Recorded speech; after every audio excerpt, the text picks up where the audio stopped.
Over the past 2 years, the asymmetric portfolio, really the core of asymmetric investing, is up 82%.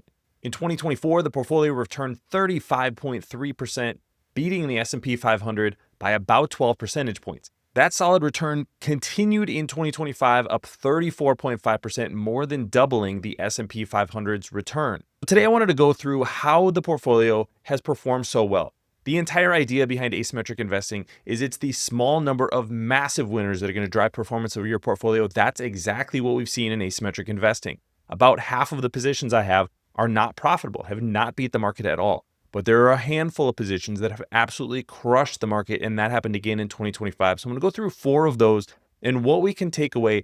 Tomorrow, I'm going to come back with my top stocks for 2026. This is the list from 2025. You can see that some of these stocks absolutely destroyed the market, and in total, the average return of these 20 stocks was 38.9%. I'm going to share that here on YouTube. I'm also going to do a similar article on asymmetric investing. If you want to follow everything that I'm doing with my real money on the asymmetric portfolio, check out asymmetric-investing.com.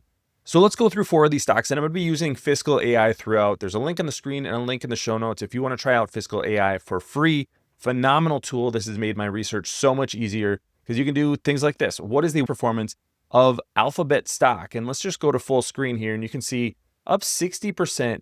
But I was buying shares in March, April, May. You can see that since then, shares are up basically double over that period of time. The sentiment around Alphabet has just turned a complete corner just in the past few months. That's in large part because Gemini is taking market share from ChatGPT. ChatGPT was supposed to be the big disruption of Alphabet. But what you actually see in the numbers is that Alphabet's not being disrupted at all. In fact, it's growing faster than when ChatGPT came out. That ChatGPT moment was right about here, and you can see that revenue was essentially flat. That was in large part because the economy was a little bit weak, and we also had ATT from Apple. So that broke that tie between somebody clicking on a link on an Apple device and knowing whether there was a conversion. So the advertising revenue from each click declined a little bit. Alphabet was impacted by this. Meta was impacted by this. But then they started figuring things out, how to make advertising more efficient. That's why you see the continued growth, especially in search, which is in blue right here, and also YouTube. Those are going to be very similar because they're both advertising businesses, but those are accelerating over the past 3 years. That's not what you would think if ChatGPT was taking market share. All these other segments, except for Google Network, is also growing. Google Network is those old school ads that you would see on websites. It was really one of the ways that Alphabet grew its business in the early days, but it's kind of past its prime. So not surprising that that's in decline. I think that's probably going to continue for the foreseeable future. But you do have just massive growth businesses like Google Cloud. This is 30% compound annual growth rate. And again, that is actually accelerating in the past couple of quarters. So Alphabet is now my biggest holding in the asymmetric portfolio. And it's largely because I was not buying shares at $315. I was buying them at $150, at $180. So those gains are getting locked in, but it is my biggest position after I recently sold some Robinhood. I'll talk about Robinhood in just a second. Now, the valuation isn't quite what it was. When I was buying shares, you were looking at a valuation price to earnings multiple on a forward basis of 15, 16 times. That's pretty attractive for a company that's growing in double digits. Now, you're getting a 31 price to earnings multiple. I still think there's a ton of value from Alphabet. They not only have a phenomenal balance sheet, so net cash on their balance sheet, but don't forget, they have a huge position in SpaceX. They have a huge position in Anthropic.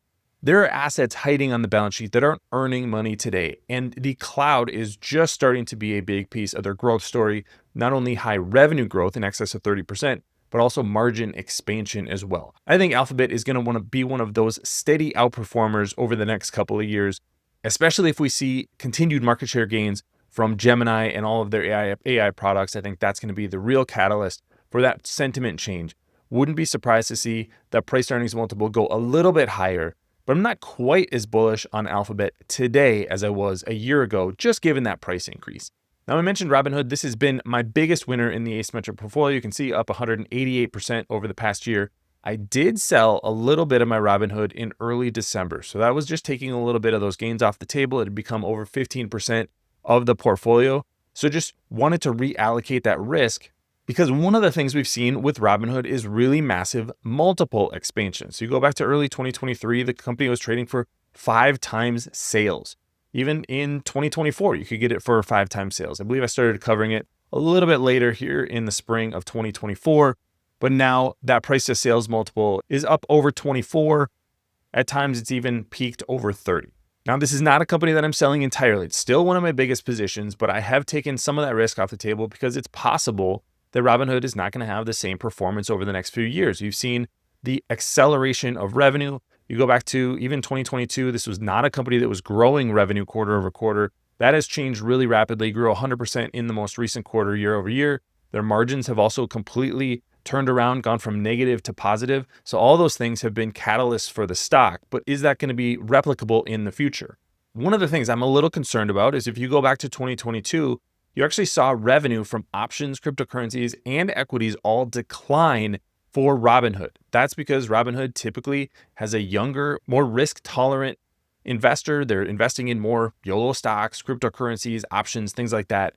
So we've seen all of these things grow over the past couple of years as the market has gone up. Well, what happens if we have a weak 2026? It's very possible that Robinhood goes from being a company that's growing revenue at 100% to potentially even have regular revenue go negative. It hasn't been all that long since that did happen for Robinhood. If that's the case, then you have tremendous risk on that valuation at 24, 25 times sales. So that's one of the reasons that I've been selling the stock. But this growth and this multiple expansion is a huge reason that the asymmetric portfolio is up 82% over the past 2 years.